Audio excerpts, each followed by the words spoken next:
பிரிந்து சென்றவர்களை மீண்டும் சேர்த்து 2026 சட்டசபை தேர்தலை சந்திக்க வேண்டும் என அதிமுகவில் முன்னாள் அமைச்சர்கள் 6 பேர் குழு வலியுறுத்தி வரும் நிலையில் தற்போது இந்த குழுவில் மேலும் 12 பேர் இணைந்துள்ளதாக நம்பத்தகுந்த செய்திகள் வெளியாகி உள்ளன.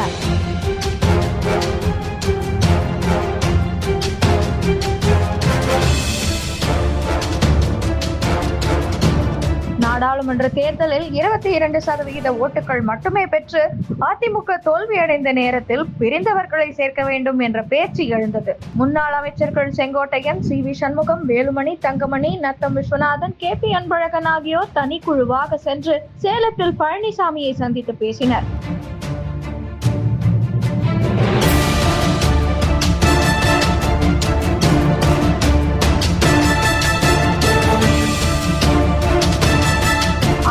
முடிவை நிராகரித்த பழனிசாமி, கட்சிக்கு துரோகம் செய்த பன்னீர்செல்வத்தை சேர்க்க முடியாது. ஜானகியை போல சசிகலாவும் அரசியலை விட்டே ஒதுங்க வேண்டியவர். அதை செய்ய சொல்லுங்கள். இருவர் தொடர்பான விஷயத்தில் இதுதான் என்னுடைய தீர்க்கமான முடிவு.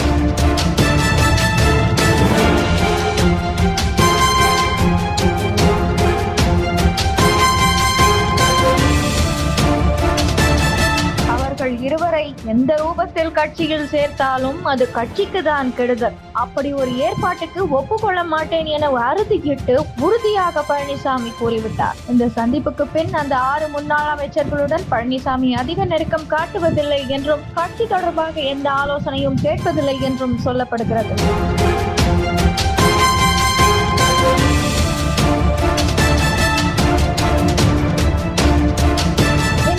இக்குழுவில் கூடுதலாக 12 பேர் சேர்ந்துள்ளதாக தெரிகிறது. அந்த 12 பேரும் மாவட்ட செயலர்கள், முன்னாள் அமைச்சர்கள். கடந்த வாரத்தில் இவர்கள் சென்னையில் முன்னாள் அமைச்சர் ஒருவரின் நீலாங்கரை வீட்டில் ரகசிய கூட்டம் நடத்தியுள்ளனர்.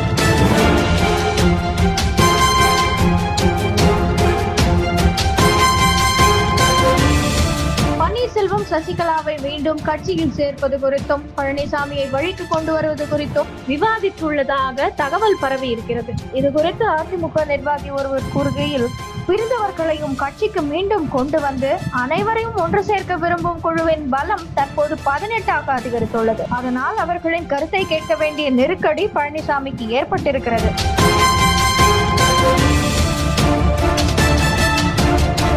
ஆரம்பத்தில் இருந்தே இணைப்பு விஷயத்தில் பிடி கொடுக்காமல் இருக்கும் அவரை எப்படியாவது வழிக்கு கொண்டு வந்து விட வேண்டும் என 18 பேர் குழு முடிவெடுத்து பழனிசாமிக்கு நெருக்கடி ஏற்படுத்தி உள்ளதை போல சசிகலா, பன்னீர்செல்வம் தரப்பினரிடமும் முயற்சிகள் வெற்றியடையும் வரை அமைதியாக இருக்க வேண்டும் என்றும் கூறியுள்ளனர் என்றார்.